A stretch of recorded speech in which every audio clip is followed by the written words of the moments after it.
Selamat pagi pemirsa. Tragedi seorang pelajar di Kalimantan Timur yang meninggal dunia diduga karena sepatunya yang terlalu sempit menjadi tamparan pahit di tengah ambisi Indonesia untuk terus melaju sebagai negara maju. Di balik pembangunan dan pertumbuhan masih ada persoalan mendasar yang belum tuntas, terutama terkait kesejahteraan dan akses layanan dasar bagi masyarakat kecil. Pemirsa, inilah editorial Media Indonesia di hari ini Kamis 7 Mei 2026 dengan tema Tragedi Sepatu Sempit Mengusik Nurani bersama saya Luna Samosir. Anda semua para pemirsa juga bisa ikut menyatakan pendapat Anda nanti dengan menelepon nomor 021 583 99 100. Dan pemirsa, pagi ini telah hadir bersama saya anggota Dewan Redaksi Media Group Jaka Budi Santosa. Mas Jaka, selamat pagi. Selamat pagi. Sehat ya Mas? Alhamdulillah sehat. Saya melihat ke bawah mau melihat sepatu. Tapi ini sesuatu yang sangat menyedihkan. Ya. Meskipun kemudian saya berpikir kalau kasus ini tidak viral, apakah kita juga tahu dan kemudian bisa membicarakannya. Tapi apa yang mau disampaikan oleh editorial dengan mengangkat kasus ini, Mas Jaka? Ya, ini kan sebuah tragedi yang sangat tragis ya. Ketika masih ada anak bangsa yang meninggal karena kemiskinan. Bahkan kejadian ini belum terlalu lama berselang dengan kejadian yang tidak kalah tragisnya ketika terjadi di Ngada. Februari yang lalu ada seorang anak SD memilih untuk mengakhiri hidupnya dengan bunuh diri. Karena dia tidak bisa membeli buku dan pena. Dan hanya masalah yang sebenarnya sangat sepele, tetapi karena tidak ada perhatian yang cukup dari negara, nyawa seorang anak harus melayang. Itu dari negara atau sebenarnya seharusnya orang-orang terdekatnya dulu, keluarganya, tetangganya, saudara-saudaranya, masyarakatnya, atau bagaimana, Mas? Ya kalau orang-orang terdekatnya memang punya tanggung jawab ya sebenarnya, tapi kan dia tidak punya kewajiban sebesar yang harus dilakukan oleh negara. Yang harus melindungi rakyat, harus memastikan bahwa rakyatnya itu tidak hidup dalam kemiskinan, itu kan negara. Itu amanat konstitusi. Kalau orang-orang sekitar ya mungkin karena amanat sosial saja. Akan lebih bagus kalau orang-orang sekitar, keluarga, tetangga, RT, RW itu sangat peduli. Tetapi yang perlu kita tekankan adalah peran negara, kehadiran negara, dan negara tidak boleh melakukan penyangkalan atas kejadian seperti ini. Baik, kita akan bahas ini, Mas Jaka dan pemirsa. Inilah editorial Media Indonesia untuk hari ini, Kamis 7 Mei 2026, Tragedi Sepatu Sempit Mengusik Nurani.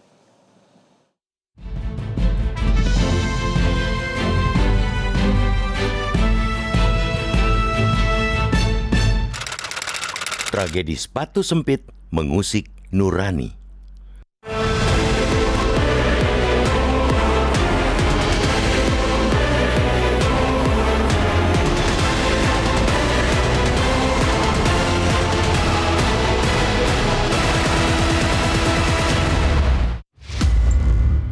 Negeri ini teramat rindu untuk berlari kencang demi sejajar dengan bangsa-bangsa lain di dunia. Berbagai hal telah disiapkan untuk menuntaskan kerinduan tersebut, mulai dari menggencarkan pembangunan infrastruktur dan beragam sarana prasarana lainnya. Tidak ada yang salah dengan pembangunan fisik. Sudah seharusnya rumah besar bernama Indonesia memiliki fondasi kokoh demi bisa duduk sama rendah dan berdiri sama tinggi dengan negara-negara yang telah lebih dulu memahat peradaban. Namun, ketika kita tengah berupaya mewujudkan mimpi, sebuah realitas pahit datang menyapa. Seorang remaja di Kalimantan Timur meninggal dunia setelah mengalami sakit kaki bengkak karena berawal dari penggunaan sepatu yang terlampau sempit. Mandala Rizky Syahputra, 16, siswa kelas 2 SMKN 4 Samarinda, mengembuskan napasnya yang terakhir pada Jumat 24 April. Mandala berasal dari keluarga yang cenderung berkekurangan. Ini bisa dilihat dari fakta bahwa ibu Mandala memohon pinjam uang ke sekolah untuk biaya berobat. Pihak sekolah menyanggupi permohonan sebesar Rp1.100.000 untuk pengobatan Mandala yang tengah mengalami kaki lemas dan bengkak. Almarhum tidak dibawa berobat dengan memakai fasilitas BPJS Kesehatan karena pihak orang tua menyampaikan ada tunggakan Rp2.400.000. Fakta buram ini terasa sungguh menyakitkan. seorang pelajar terpaksa memakai sepatu yang terlalu sempit hingga mengakibatkan kakinya bengkak. Saat hendak mendapatkan pengobatan, kondisi ekonomi keluarga menjadi hambatan. Meski sempat menjalani perawatan, nyawa sang pelajar tidak dapat diselamatkan. Bagi bangsa yang ingin berlari kencang, tragedi ini menjadi coreng sekaligus alarm bahwa masih ada persoalan mendasar yang belum terselesaikan. Masalah sepatu kekecilan ini tidak boleh terjadi dan pantang terulang kembali. Para pemangku kepentingan patut disadarkan bahwa kesejahteraan rakyat pantang diabaikan. Pesan ini tidak hanya ditujukan kepada pemerintah pusat, tetapi juga pemerintah daerah sebagai ujung tombak pelayanan publik. Ironisnya, di saat sebagian rakyat masih bergulat dengan persoalan hidup dan mati, pemerintah Provinsi Kalimantan Timur justru terseret polemik anggaran yang dinilai mencederai akal sehat. Gubernur Rudi Massaud kini menghadapi langkah konstitusional berupa hak angket dari DPRD setempat. Penyelidikan ini dipicu oleh temuan alokasi anggaran renovasi rumah jabatan sebesar 25 miliar rupiah, mulai dari kursi pijat ratusan juta, akuarium air laut, hingga biaya binatu yang fantastis di tengah kebijakan efisiensi daerah. Di satu sisi, kita melihat anggaran miliaran rupiah mengalir untuk kemewahan domestik penguasa. Di sisi lain, seorang anak bangsa meregang nyawa hanya karena sepatu yang sempit dan tunggakan BPJS yang tak seberapa bagi kas daerah. Anggaran 25 miliar rupiah untuk renovasi satu rumah jabatan setara dengan melunasi tunggakan BPJS bagi ribuan warga miskin di Kalimantan Timur yang berada di ambang maut serupa Mandala. Peristiwa ini mengajak kita untuk sejenak terbangun. Kerinduan menjadi bangsa besar dan mampu berlari kencang harus terus dipelihara. Namun di saat yang sama, mimpi itu hanya akan tercipta apabila para pejabat di negeri ini benar-benar serius dalam mengasuh Indonesia, memastikan tidak ada rakyat kecil yang tertinggal dalam kebutuhan paling mendasar untuk hidup.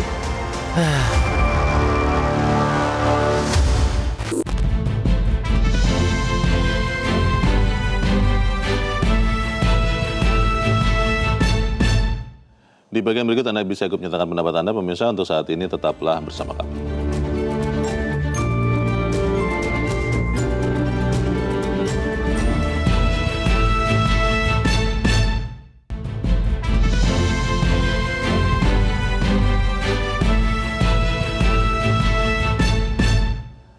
Terima kasih Anda masih bersama kami dan kita akan mendengarkan dulu Mas Jaka pendapat dari pemirsa Metro TV. Kali ini dari Bekasi, Jawa Barat ada Pak Ondo Silitonga. Pak Ondo, selamat pagi.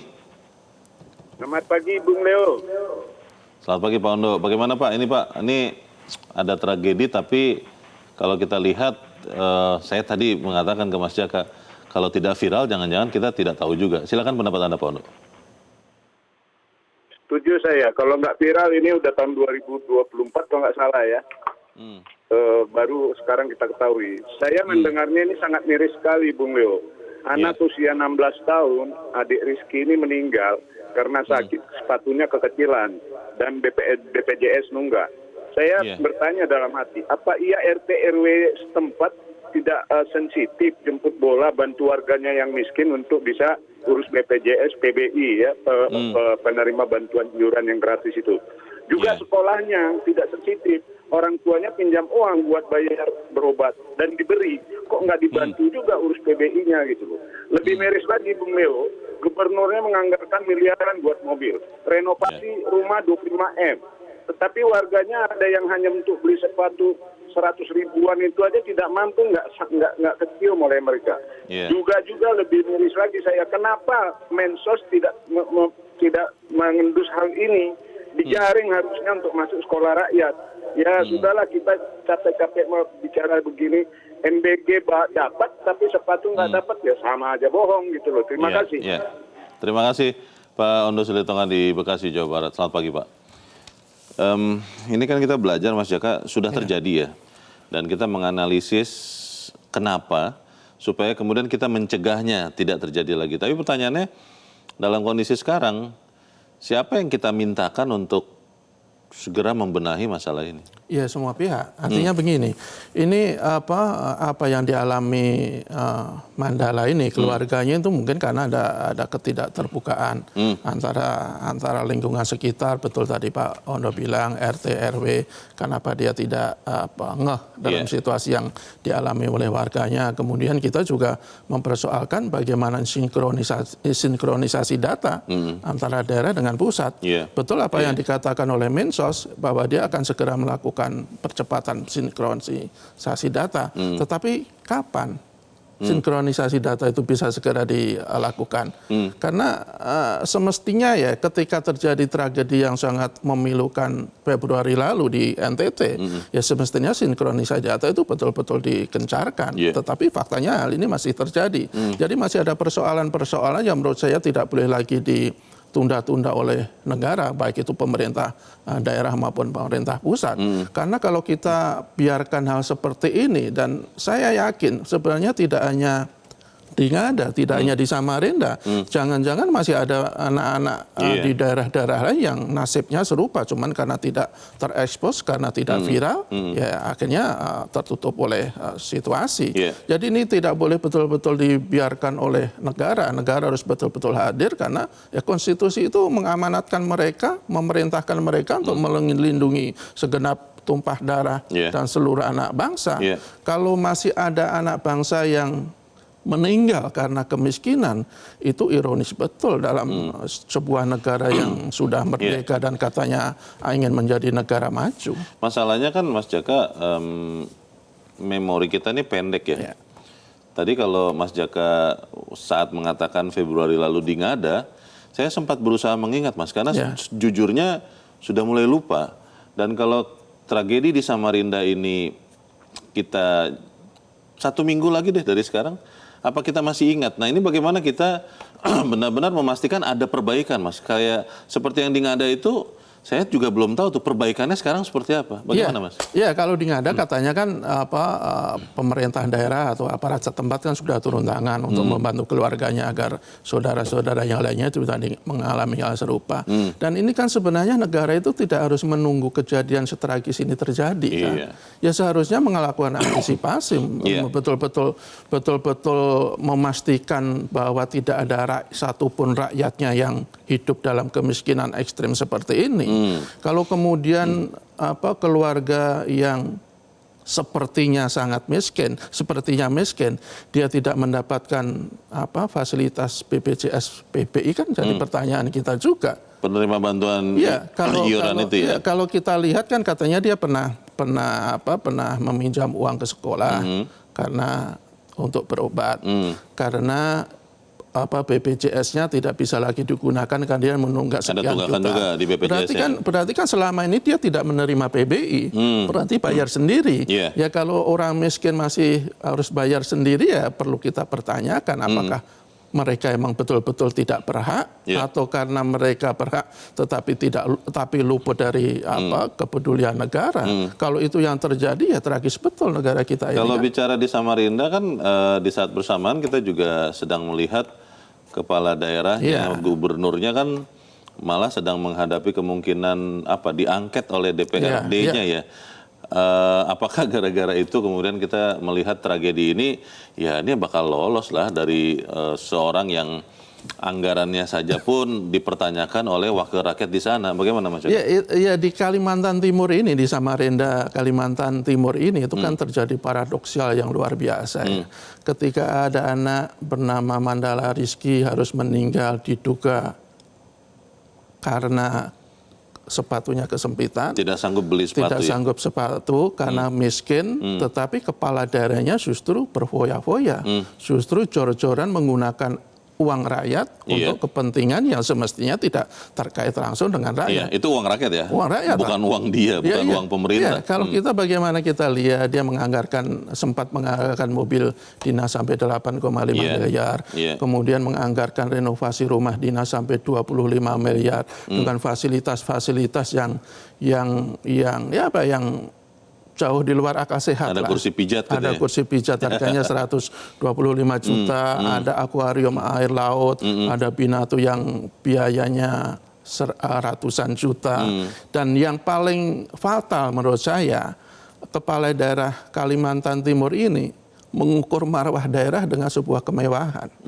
Kan dulu ketika kita persoalkan masalah mobil mewah, kenapa harus membeli sampai 8,5 miliar? Itu kan demi marwah daerah. Katanya ya. Ya, kalau kepala daerah itu, seorang pemimpin itu mengukur marwah daerah dengan sesuatu yang mewah, ya menurut saya ya kacau kan. Sementara ya sebenarnya marwah daerah itu akan betul-betul diakui oleh orang lain, oleh dunia luar ketika dia betul-betul bisa memastikan bahwa tidak ada rakyat yang miskin, tidak ada rakyatnya yang sampai meninggal karena tidak bisa membeli sepatu yang cukup. Itu semuanya marwah sebuah daerah, bukan karena diukur dengan barang-barang mewah, mobil mewah, rumah dinas mewah, apa segala yang mewah.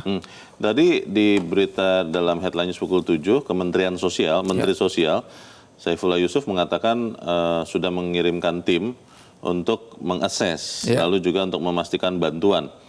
Kalau melihat peristiwa di Samarinda ini, Mas Jaka, apakah kemudian dibiarkan saja ini diambil alih begitu oleh pemerintah pusat? Tapi pertanyaannya nanti pemerintah daerahnya ngapain ya? Tapi kita harus jeda dahulu, pemirsa tetap bersama kami, Editorial Media Indonesia. Segera kembali.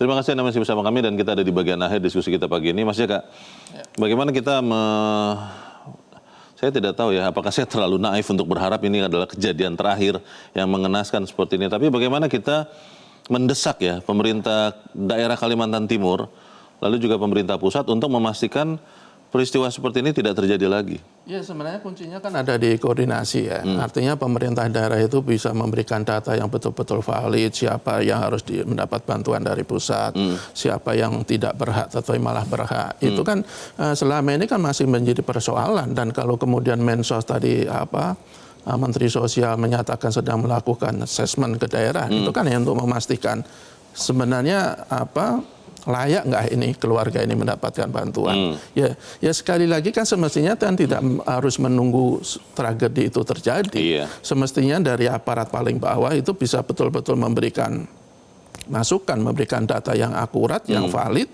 tentang kondisi masing-masing individu. Dengan demikian pemerintah daerah maupun pemerintah pusat bisa segera mengambil langkah-langkah untuk memberikan bantalan sosial kepada mereka. Dan kalau kita lihat apa yang terjadi sekarang ini kan selama bertahun-tahun itu keluarga Mandala Rizky ini kan luput dari bantuan seperti itu kan. Buktinya mereka tidak bisa membeli sepatu, tidak bisa membayar tunggakan BPJS untuk berobat pun susah, dan kemudian ya akhirnya terjadi sebuah tragedi yang sangat memilukan. Kita masih proporsional tidak sih Mas Jaka mengangkat kasus ini? Maksud saya begini, jangan-jangan ini satu kasus dari sekian puluh juta anak yang sudah tertangani, sudah terawat oleh negara begitu, dan kita hanya melihat satu kasus. Oh iya, itu menurut saya sangat proporsional. Satu kasus dibandingkan jutaan anak yang sudah tertangani, itu menurut saya sebuah persoalan yang tidak bisa didenial oleh pemerintah. Karena tidak satu pun nyawa boleh lolos lepas dari kondisi jadi nyawa itu kan bukan angka.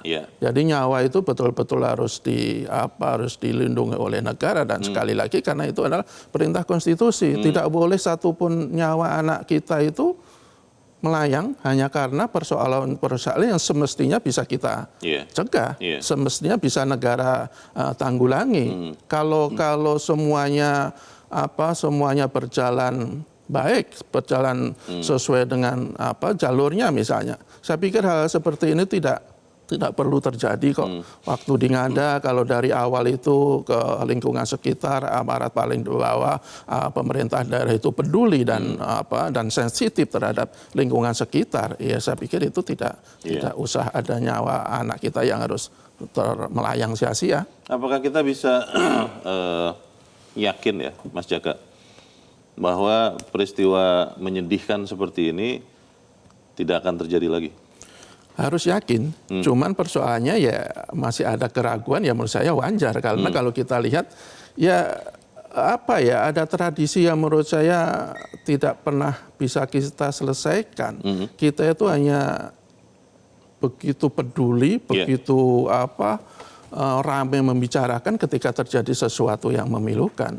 Tapi betul tadi kalau beberapa minggu atau bulan kemudian ya kita lupa. Dan yang paling penting ini tamparan yang luar biasa keras kepada pemerintah daerah.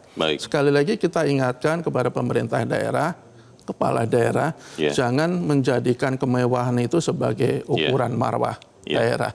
Jadikan kepedulian atau kepastian tidak ada rakyat yang miskin, tidak ada anak yang meninggal itu sebagai ukuran bahwa mereka punya harga diri yang patut kita acungi jempol. Kita aminkan itu. Mas Jaka, terima kasih sudah hadir tempat ini. Selamat pagi, Mas. Selamat pagi. Pemirsa, peristiwa ini menjadi pengingat keras bahwa kemajuan bangsa tidak hanya diukur dari infrastruktur, tapi juga dari sejauh mana negara hadir melindungi rakyatnya. Ke depan, pemerintah dan seluruh pemangku kepentingan dituntut lebih peka dan berpihak agar tidak ada lagi anak bangsa yang kehilangan nyawa karena keterbatasan yang seharusnya bisa dicegah. Saya, Leonard Samsi, berterima kasih Anda sudah menyimak editorial Media Indonesia untuk pagi ini. Terus jaga kesehatan Anda, terus jaga nurani Anda. Selamat pagi, sampai jumpa.